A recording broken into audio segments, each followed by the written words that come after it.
Hi everybody, I'm Sarah, the Real Simple Mama. This is Miss Muffet and Talaria and Carmen Hendiego, and I'm going to show you just a follow-up video after I have spent a month integrating our 3 new hens to the 5 existing hens, just so you can see how they're all getting along together.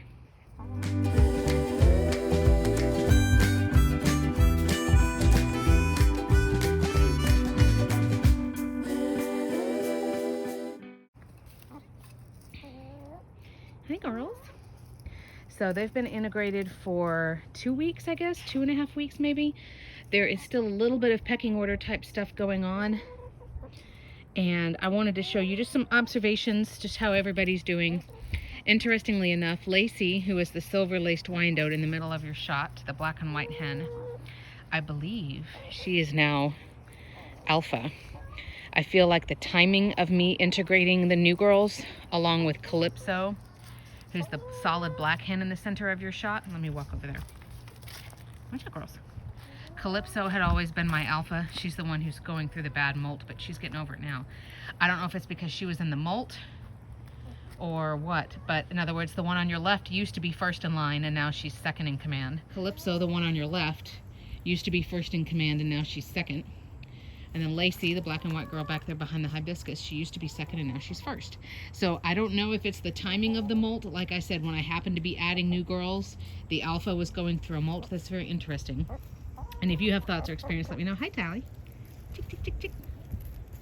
So the other thing that I thought was interesting, or one of the other things, is that once I added the new girls, for the first few days, one gang would be on one side of the run and the other gang would be on this side, and everybody had access to food and water. I did end up putting an extra water out, and then we were giving lots of treats every day, just sunflower seeds, nothing that was junk, just healthy stuff, but spreading it over a huge wide area so nobody could be bullied and nobody was going to starve. Miss Muffet, who's the gray hen right here, the gray and brown, she's a sapphire gem, and then Carmen Hendiego, the 2 girls in your shot, they have been laying eggs throughout the whole process, so as I step in a hole. So it's really nice to be getting eggs throughout all of this. I know. Chick, chick, chick, chick, chicks. But Lacey, the girl in the middle, who was now the alpha, she started hanging out with the new 3.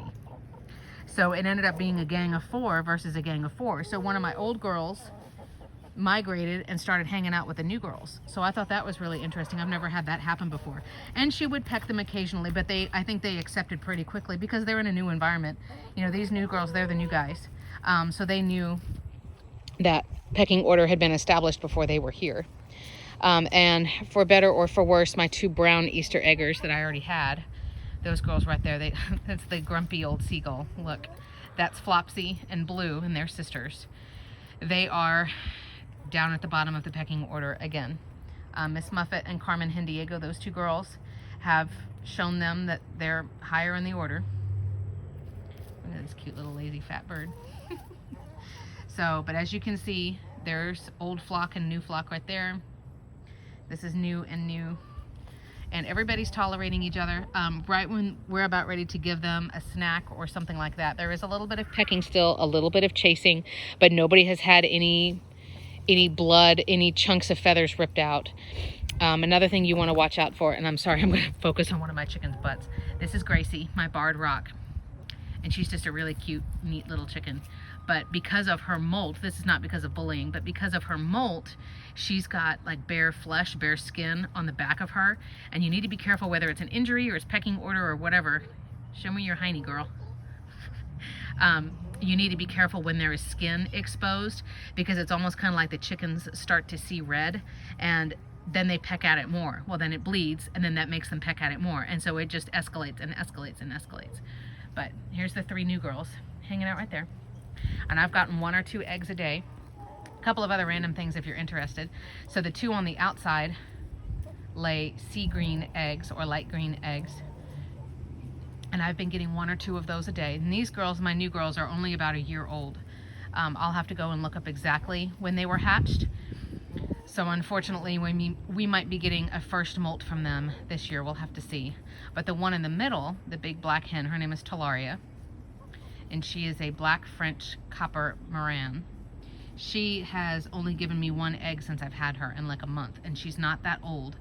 So I don't feel like she's overly stressed for a chicken or anything like that. So I'm keeping an eye on her. She is the one who had bumblefoot on both feet, but I checked her actually again last night, and I've started doing the Epsom salt bath and the vetericin method, but hers don't seem like they're severe at all. So I'm just seeing if it heals on its own. The other 2, I'm going to check their feet again, because all 3 of those new girls had bumblefoot on at least 1 foot. But I'm coming out with my headlamp at night. I've got a little medic table set over by the coop so I can grab a bird and have them right there on the table. Right, girls? The other thing, oh, I've said this like 5 times. The other thing that I thought was interesting is coming to looking at the roosts and how the chickens roost at night. Because in theory, if you have a whole set of roost bars, you can tell who's the alpha by who sleeps where. And the prime spot is the highest spot. That's where the alphas will usually sleep because they're farthest off the ground, which means they'd be the least likely to be nabbed by a predator at night, right? And remember, chickens sleep really deeply. So even the best, most protective rooster isn't always great at, waking up and fending off the flock if there's something at night. But I have about 3 or 4 hens who are sleeping up there, but they're not the alpha.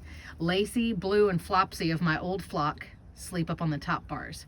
Everybody else, there's that fly, everybody else sleeps on these lower bars. Now you can see, here's the size of my hand, and there's 3 bars down here and then 2 up top that are even bigger. So I mean, this coop has plenty of roosting space. And I don't know if you can tell, there are 4 nesting boxes here. I have 3 of them blocked up because otherwise the girls will just get lazy and sleep in there. And of course, chickens poop all night as they sleep. So then we end up with poopy nesting boxes. But it's so nice to be getting eggs every day from my young girls. The integration, as you can see, has gone really well. They're just being lazy. It's gorgeous out here. It's about 70 right now. And my kids are over playing in the dirt because why not? So I wanted to give an update. I haven't had to, other than every once in a while, spray somebody with the hose for being a jerk. But you're not going to stop pecking order, that normal, we need to establish the hierarchy type thing. That's inevitable. It's when one chicken is not able to eat, or they're bloody, or they're missing chunks of feathers. That's when it's like, okay, we need to do something.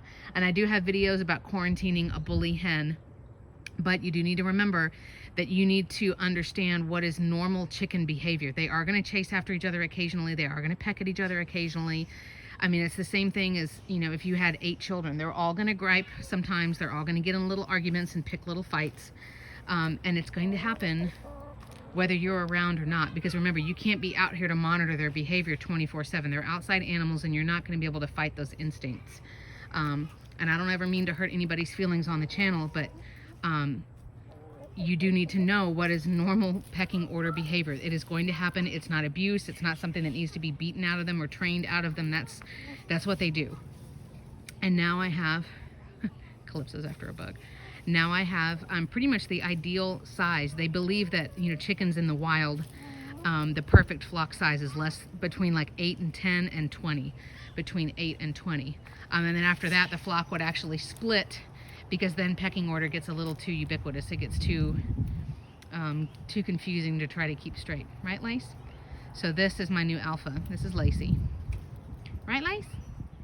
We are giving them sunflower seeds and stuff every day just to help with the rest of the molt. The days are short, so as far as eggs, I'm not going to be getting many until the days get longer again in the spring. And you can see they're naturally still kind of gravitating to the old girls and the new girls, which is fine. But we're not having any problems. Everybody's happy. The dogs are sunbathing out in the grass, and the kids are playing in the dirt, and everything is good here. So I hope you guys are well. Happy Thanksgiving to you and yours if you celebrate it. And we will be back soon.